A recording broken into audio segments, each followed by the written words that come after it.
Here's how to fix any WhatsApp bug. Now, if you open up WhatsApp and maybe it's crashing on you, there's some kind of bug or glitch in there, I'm going to walk you through 3 different steps to definitely get that fixed. So let's open up Safari, Google Chrome, it doesn't matter what.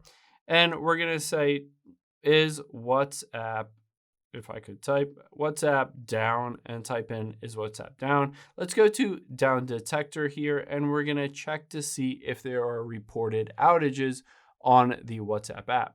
So if you see a big spike in WhatsApp and basically, a bunch of people saying that it is down, then you're just going to have to wait a few hours usually, and that should get fixed. Everything should be back up and running as normal.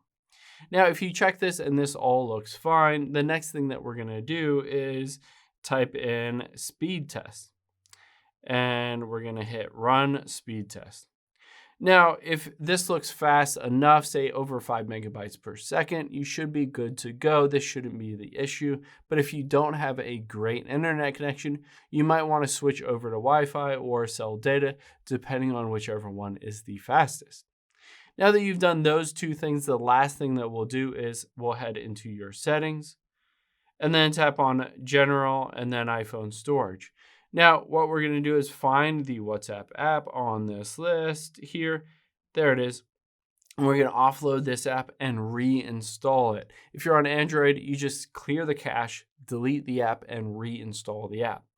But the nice thing about this is basically what this does is it installs a fresh new version of the WhatsApp app on your device. So we've checked and made sure the servers are up and running, your internet is good and stable, and we have a clean and fresh install of WhatsApp, and it should get rid of any kind of bugs in the app.